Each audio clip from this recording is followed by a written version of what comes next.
नमस्कार दोस्तों, आप सभी का स्वागत है मेरे चैनल पर। आज हम लोग करने जा रहे हैं co-curricular course communication skills and personality development का पेपर सॉल्व। ये है कानपुर यूनिवर्सिटी CSJMU का क्वेश्चन पेपर। तो अगर आपको अपना आंसर मैच करना है तो भी आप इस वीडियो को देख सकते हैं, और अगर अभी तक आपका एग्ज़ाम हुआ नहीं है तो ये इम्पोर्टेंट क्वेश्चंस की तरह हैं, तो आप इनको बिल्कुल सॉल्व करके जाइए। तो आपको इसमें से कुछ ना कुछ इम्पोर्टेंट क्वेश्चन ज़रूर मिलेंगे। तो चलिए दोस्तों शुरू करते हैं पहले प्रश्न से। What can a film handshake convey in haptics? Haptics में मजबूत हैंडशेक क्या संकेतित करता है? तो ऑप्शन नंबर 1 कमजोरी, बी प्रभुत्व, सी शर्मिंदगी या डी उदासीनता। तो इसका ऑप्शन होगा बी प्रभुत्व यानी कि डोमिनेंस। फिर अगला प्रश्न देखिए, which of the following is an example of haptic communication? निम्नलिखित में से कौन सा हैप्टिक संचार का उदाहरण है? Nodding, smiling, handshake, waving. सिर हिलाना, मुस्कान, हैंडशेक या हाथ हिलाना। तो इसका सही ऑप्शन है सी, हैंड शेक। इसका सही ऑप्शन क्या है? सी, हैंडशेक। अगला देखिए, what does haptics study? Haptics क्या अध्ययन करता है? ए ध्वनि संचार, बी स्पर्श संचार, सी शारीरिक भाषा या डी आंख का व्यवहार। तो इसका ऑप्शन क्या होगा सही? इसका ऑप्शन होगा बी स्पर्श संचार यानी टच कम्युनिकेशन। अगला क्वेश्चन देखिए, which of the following is non verbal cue related to oculesics? निम्नलिखित में से कौन सा एक्यूलिसिक्स से संबंधित गैर शब्दात्मक संकेत है? सिर हिलाना, मुस्कान, आंखें मरमजाना, हंसी। नॉडिंग, स्माइलिंग, ब्लिंकिंग या लाफिंग। तो इसका सही ऑप्शन होगा ऑप्शन नंबर सी, ब्लिंकिंग, आंखें मरमजाना। चलिए आगे देखते हैं हम लोग। What does oculesics study? Oculesics का अध्ययन किस चीज का अध्ययन करते हैं ऑक्यूलिक्स में? तो ऑक्यूलिक्स में हम लोग करते हैं आई बिहेवियर यानी आंखों का व्यवहार। तो ऑप्शन नंबर बी सही हो जाएगा। अगला प्रश्न देखिए, which colour model is primarily use for printing purpose? Printing यानी कौन सा रंग मॉडल मुख्य रूप से मुद्रण प्रयोजनों के लिए उपयोग किया जाता है? RGB, CMYK, HSL या HSV। तो इसका सही आंसर क्या होगा? B, CMYK। प्रिंटिंग के लिए हम लोग इसी मॉडल का कलर मॉडल का प्रयोग करते हैं। चलिए नेक्स्ट प्रश्न पे आते हैं। Which colour is form by mixing red and blue in equal proportion? लाल और नीले रंग को अगर हम मिलाते हैं तो कौन सा कलर बनता है? तो बैंगनी कलर बनता है। अगला क्वेश्चन देखते हैं, क्रोमैटिक्स क्या है? रंग शास्त्र क्या है? तो जैसा कि इसका नाम ही है रंग शास्त्र, तो इसका ऑप्शन क्या होगा? Study of colours and their perception, है ना? पहला ही ऑप्शन सही होगा, रंगों और उनके अनुभव का अध्ययन। अगला प्रश्न देखते हैं दोस्तों, which type of sine language is widely used in India? Bharat में कौन सी साइन लैंग्वेज का प्रयोग होता है? तो भाई भारत में इंडियन साइन लैंग्वेज का सबसे ज्यादा प्रयोग होता है। ISL भारतीय साइन भाषा का प्रयोग होता है। अगला प्रश्न देखते हैं, which sense is primarily used when learning and using sign language? Sign भाषा सीखने और उपयोग करने के लिए मुख्यतः कौन सा अनुभव प्रयुक्त किया जाता है?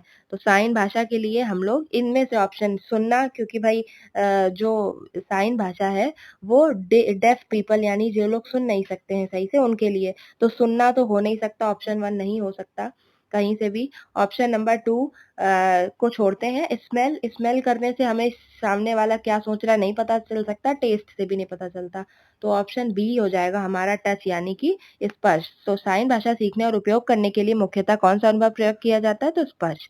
अगला देखिए, साइन भाषा में अर्थ प्रकट करने के लिए मुख्य कौन सा शरीर का भाग प्रयोग किया जाता है? तो हमें पता है साइन भाषा अगर हमें दिखानी है तो हम हाथ और उंगलियों का प्रयोग करते हैं, यानी हैंड और फिंगर्स का प्रयोग करते हैं। चलिए नेक्स्ट क्वेश्चन पे आते हैं हम लोग। निम्नलिखित में कौन सा व्यक्तियों के लिए मुख्य संचार प्रणाली है जो बहरे या कम सुनने वालों के लिए है? तो बताइए क्या होगा अगर लिखित लिखित भाषा, बोली गई भाषा, साइन भाषा या शारीरिक भाषा? तो देखिए साइन भाषा इसका सही उत्तर होगा। नेक्स्ट क्वेश्चन पे आते हैं हम लोग, क्वेश्चन नंबर 13 पे। Why is it important to manage oneself in communication? संचार को खुद को प्रबंधित करना क्यों महत्वपूर्ण है? तो हमें ध्यान रखना चाहिए बातचीत पर प्रभुत्व जमाने के लिए, किसी भी भावात्मक अभिव्यक्ति से बचने के लिए, प्रभावी और सम्मानीय संचार सुनिश्चित करने के लिए, या ऑप्शन डी व्यक्तिगत लाभ के लिए। तो इसका सही ऑप्शन होगा प्रभावी और सम्मानीय संचार सुनिश्चित करने के लिए। अगले प्रश्न पे आते हैं, साक्षात्कार में समाप्ति चरण का क्या उद्देश्य है ना? जो इंटरव्यू होता है उसमें क्लोजर स्टेज का जो होता है उसका क्या मोटिव रहता है, क्या एम रहता है? तो नौकरी की जिम्मेदारियों की विस्तृत चर्चा करना, ऑप्शन नंबर डी होगा सही, to discuss job responsibilities in details. चलिए अगले प्रश्न पे आते हैं, what is the purpose of opening stage in interview? जो इंटरव्यू में ओपनिंग स्टेज, हमें पता है इंटरव्यू में 4 स्टेज होती हैं, उसमें से जो ओपनिंग स्टेज होती है उसमें क्या होता है? तो टू स्टैब्लिश रिपोर्ट, ये थोड़ा सा गलत लिखा हुआ है, report and create positive impression. ठीक है, रिपोर्ट स्थापित करना और सकारात्मक प्रभाव बनाना। चलिए अगले प्रश्न पे आते हैं, which dimension of body language refer to vocal element such as tone, pitch and volume? शारीरिक भाषा का कौन सा आयाम ध्वनि तत्वों जैसे कि ध्वनि, स्वर, आवाज को संदर्भित करता है? तो देखिए इसमें से पहला ऑप्शन है इशारा, दूसरा आसन, तीसरा साक्षात्कारी ध्वनि, तीसरा पोस्चर, चौथा पोस्चर। तो हमको पता है कि जब हम लोग वोकल एलिमेंट जैसे पिच और वॉल्यूम की बात करते हैं तो उसको हम लोग पैरा लैंग्वेज यानी कि साक्षात्कारी ध्वनि कहते हैं, यानी ऑप्शन नंबर सी इसका सही आंसर होगा। अगले प्रश्न पे आते हैं, what is the meaning of an interview? Interview का, साक्षात्कार का क्या अर्थ है? एक समूह चर्चा, दो या दो से अधिक लोगों के बीच और एक अधिक विषयों पर चर्चा करने की औपचारिक मीटिंग, लिखित परीक्षा या प्रदर्शन मूल्यांकन? तो हमको पता है इंटरव्यू क्या है, दो या दो से अधिक लोगों के बीच एक और अधिक विषयों पर चर्चा करने की औपचारिक मीटिंग है। चलिए अगले प्रश्न पर आते हैं, विच of the following is not a type of interview? इनमें से कौन सा इंटरव्यू का टाइप नहीं है? तो देखिए पैनल इंटरव्यू भी इंटरव्यू का टाइप है, फोन साक्षात्कार फोन इंटरव्यू भी है, समूह साक्षात्कार भी है, लेकिन रिटन इंटरव्यू इनमें से कोई भी टाइप नहीं है। तो इसका सही ऑप्शन होगा रिटन इंटरव्यू। अगले प्रश्न पर आते हैं, what should you bring to an interview? हमें इंटरव्यू में क्या लेके आना चाहिए? तो इंटरव्यू में हमें अपने कुछ रिज्यूमे की कॉपियां लेकर आनी चाहिए। आपको अपने रिज्यूमे यानी बायोडाटा की कई प्रतियां लेके आनी चाहिए। अगला प्रश्न है, how should you dress of an interview? आप अगर इंटरव्यू में जा रहे हैं, साक्षात्कार में जा रहे हैं, तो आपको किस तरह के कपड़े पहनने चाहिए? अनौपचारिक कपड़े, व्यापारिक अनौपचारिक कपड़े, औपचारिक पहनावा या पैजामा? तो भाई सीधी सी बात है, हमें औपचारिक पहनावा फॉर्मल अटायर में जाना चाहिए। अगला देखिए, ऑनलाइन रिज्यूमे बायोडाटा सबमिट करते समय फाइल प्रारूप क्या होना चाहिए? तो टेक्स्ट होना चाहिए, डॉक होना चाहिए, पीडीएफ होना चाहिए या एक्सएलएस? तो इसका सही आंसर हो जाएगा पीडीएफ फॉर्म में होना चाहिए। ये बिल्कुल सही रहता है, पीडीएफ सबसे कन्वीनियंट फॉर्म माना जाता है रिज्यूम के लिए। अगला देखते हैं, नेक्स्ट पेज पे आते हैं हम लोग, what should be tone of a resume? Resume का टोन कैसा होना चाहिए? तो भाई रिज्यूम का टोन अनौपचारिक होना चाहिए, प्रारूपिक होना चाहिए, हास्यास्पद होना चाहिए या तानाशाही होना चाहिए? तो सीधी सी बात है, ये फॉर्मल यानी कि प्रारूपिक होना चाहिए। अगला प्रश्न देखते हैं हम लोग, निम्नलिखित में से कौन सा एक सामान्य रिज्यूमे बायोडाटा में सामान्यता पाए जाने वाला खंड नहीं है? ठीक है, तो इनमें से क्या चीज हमें सामान्यता नहीं मिलती? तो हमें रेफरेंस सामान्यता नहीं मिलती, बाकी सब सारांश बयान यानी समरी स्टेटमेंट भी मिलती है, जिसमें हम लोग अपनी स्किल्स की समरी लिखते हैं, वर्क एक्सपीरियंस लिखते हैं, कॉन्टैक्ट का इन्फॉर्मेशन भी लिखते हैं और इंटरेस्ट और हॉबियां भी लिखते हैं, लेकिन संदर्भ हम लोग नहीं लिखते हैं। तो चलिए आगे देखते हैं, नेक्स्ट प्रश्न पे आते हैं, what is the purpose of a cover letter? Cover letter जो पत्र होता है उसका क्या उद्देश्य होता है? देखिए ऑप्शंस देखते हैं पहले हम लोग, शैक्षिक योग्यताओं की सूची देना, काम के अनुभव का सारांश प्रदान करना, अपने आप को परिचित कराना और नौकरी में रुचि व्यक्त करना, या फिर तकनीकी कौशलों को प्रदर्शित करना। तो देखिए इसमें हम लोग क्या करते हैं, जो कवर लेटर होता है हम लोग अपने काम की यानी जो हमारा अनुभव है, हमारा वर्क एक्सपीरियंस है, उसके बारे में बताते हैं। तो इसका सही ऑप्शन होगा बी, काम के अनुभव का सारांश प्रदान करना। चलिए फिर नेक्स्ट पेज पे आते हैं, देखिएगा, विच of the following is not a common resume format? इनमें से कौन सा कॉमन रिज्यूम फॉर्मेट नहीं है? तो कॉमन रिज्यूम फॉर्मेट इसमें से देखिए, काल चक्रीय, कार्यात्मक, हाइब्रिड या विवरणात्मक। ठीक है, तो ये सभी जो क्रोनोलॉजिकल है, फंक्शनल है और डिस्क्रिप्टिव है, ये सब कॉमन है, लेकिन जो हाइब्रिड है वो कॉमन नहीं है। अगला प्रश्न देखिए, रिज्यूमे बायोडाटा में पार्ट के लिए फॉन्ट साइज क्या होना चाहिए? जब हम लोग टाइपिंग करते हैं रिज्यूम के, तो टाइपिंग के जो लेटर होते हैं उनका फॉन्ट कितना रखना चाहिए? तो 12 से 14 पॉइंट्स रखना चाहिए हमको। ठीक है, अगला देखते हैं। Which section of resume allows you to highlight your key skills and ability? Resume के किस खंड में आपने मनुष्य कौशल एवं योग्यताओं को हाईलाइट करने की अनुमति देता है? तो हमें ये मिलता है कौशल सारांश में। ठीक है, तो हमारा कार्य अनुभव, शिक्षा उद्देश्य और कौशल सारांश तो इसमें किसमें मिलता है? कौशल सारांश यानी स्किल्स समरी में। चलिए नेक्स्ट पेज पे आते हैं। What is recommend length for a resume? जब हम रिज्यूम बनाते हैं तो क्या लेंथ रखनी चाहिए हमको? कितनी पेज का होना चाहिए? तो 1 से 2 पेज सबसे बेस्ट अनुशंसित लंबाई मानी जाती है रिज्यूम की। चलिए नेक्स्ट प्रश्न पे आते हैं। समूह चर्चा में मॉडरेटर की कार्य भूमिका क्या होती है? तो चर्चा, ऑप्शन ए है चर्चा को नियंत्रित करना, ऑप्शन बी है समय का पता लगाकर और ध्यान बनाए रखना, सी निष्क्रिय रहना और डी प्रतिभागियों की आलोचना करना। तो अगर मॉडरेटर है तो मॉडरेटर का काम है समय का पता लगाकर और ध्यान बनाए रखना। ठीक है, keeping track of the time and focus. हम नेक्स्ट क्वेश्चन पे आते हैं। How should one handle disagreement in group discussion? समूह चर्चा में असहमति का संबोधन कैसे किया जाए? तो बेधड़क कहते हुए, विवाद करके, शिष्टता पूर्वक, असहमति और कारणों को व्यक्त करके, चुप रहकर या फिर चर्चा छोड़कर। तो हमें क्या करना चाहिए? शिष्टता पूर्वक असहमति और कारणों को व्यक्त करना चाहिए। पोलाइटली हमको क्या करना चाहिए? दिखाना चाहिए, बाय पोलाइटली एक्सप्रेसिंग। ठीक है, नेक्स्ट पेज पे आते हैं हम लोग। Question 31, what does body language signify in a group discussion? जो शारीरिक भाषा है उसका क्या महत्व है? तो शारीरिक भाषा भाई सीधी सी बात है, आत्मविश्वास, संलग्नता और रुचि तीनों को ही दिखाती है ना।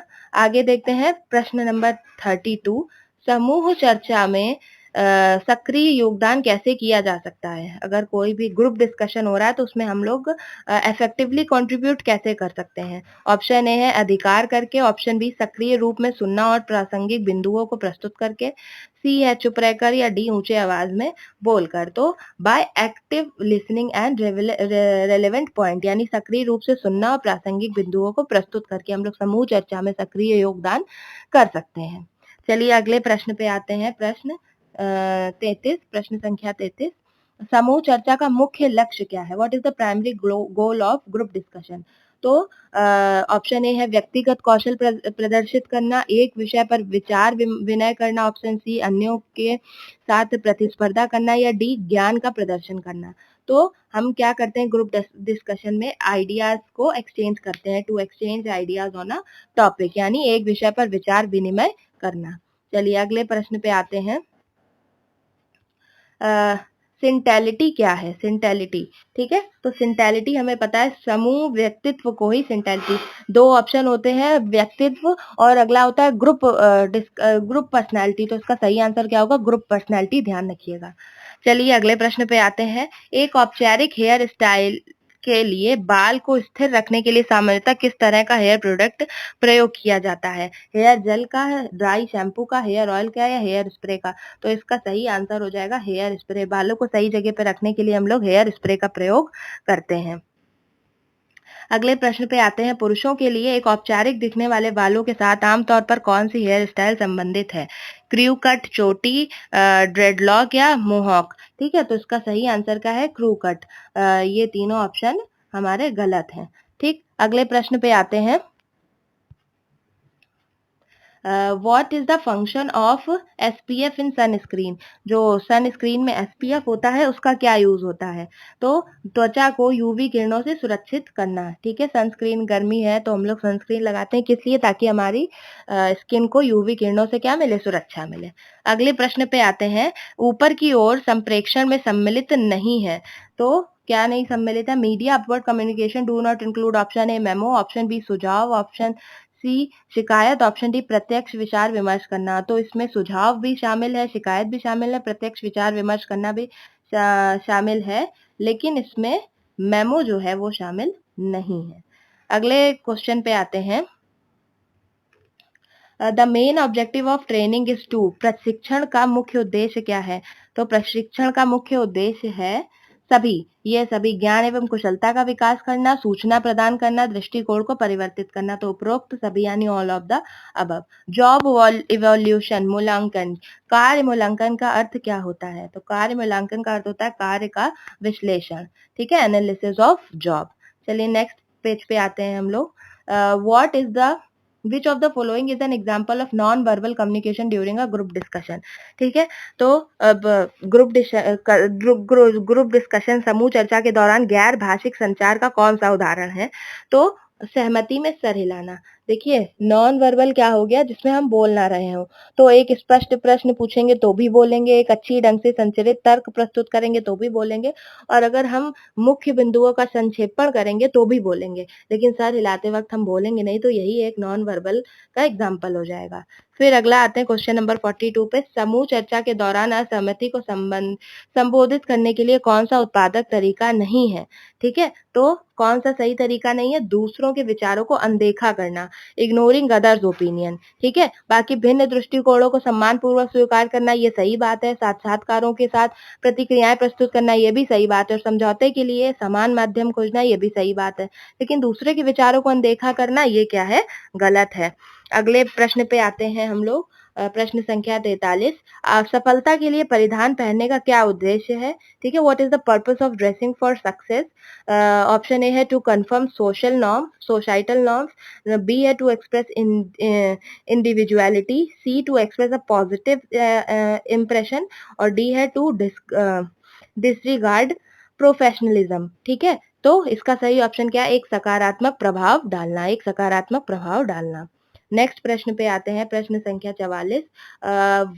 विच footwear choice is appropriate for formal business environment? एक औपचारिक व्यावसायिक वातावरण के लिए कौन सा फुटवियर विकल्प उचित है? तो ऑक्सफर्ड या ड्रेस शूज। आपने देखे होंगे ऑफिस में जो ब्लैक शूज पहने जाते हैं उन्हीं को ऑक्सफर्ड या फिर ड्रेस शूज भी कहते हैं, ठीक है। बाकी आपने फ्लिप फ्लॉप देखी होंगी जो चप्पल होती हैं, और स्नीकर्स देखे होंगे जो स्पोर्ट्स शूज टाइप के होते हैं, और स्लीपर्स भी देखी हैं जो घर में पहनने वाली चप्पल होंगी। तो ये सभी हम लोग ऑफिस या बिजनेस मीटिंग में नहीं पहनते हैं। प्रश्न संख्या 45 पे आते हैं। साक्षात्कार और महत्वपूर्ण बैठकों के लिए किस रंग का सूट सामान्य रूप से सिफारिश किया जाता है? तो नेवी ब्लू और चारकोल ग्रे कलर का। ब्राइट रेड, पर्पल या नियॉन ग्रीन हम लोग नहीं पहनते। ये तीनों ऑप्शन क्या है? गलत है। तो सही ऑप्शन क्या होगा? नेवी ब्लू या चारकोल ग्रे। आगे देखते हैं, किस आकस्मिक आभूषण को आमतौर पर पेशेवर परिधान में एक शानदार टुकड़े के रूप में माना जाता है? ठीक है, तो क्या हम लोग what which accessory is often considered a classic piece in professional attire? तो एक सरल सिंपल सी हाथ की घड़ी को हम लोग क्या मानते हैं? प्रोफेशनल अटायर में शामिल करते हैं। चलिए नेक्स्ट प्रश्न पे आते हैं। What does business casual attire typically include? तो इसमें क्या होता है? सूट और टाई, है ना, सूट और टाई हमारा बिजनेस कैजुअल परिधान होता है। फिर नेक्स्ट प्रश्न पे आते हैं, किस संप्रेषण का साक्ष्य स्थायी होता है? विच of the following communication is permanent evidence? तो देखिए मौखिक बोलेंगे वो परमानेंट नहीं है, मौखिक और लिखित में भी दोनों परमानेंट नहीं है, एक चीज परमानेंट है। तो लिखित साक्ष्य क्या हो जाएगा? वो स्थायी हो जाएगा।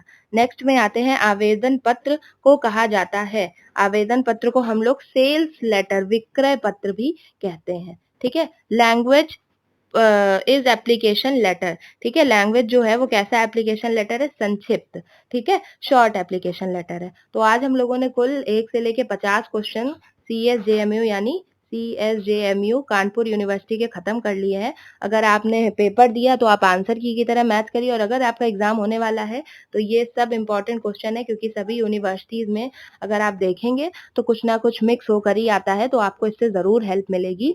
और अगले वीडियो के लिए चैनल को जरूर सब्सक्राइब कर लें। वीडियो अच्छी लगी हो तो लाइक करें। Thank you.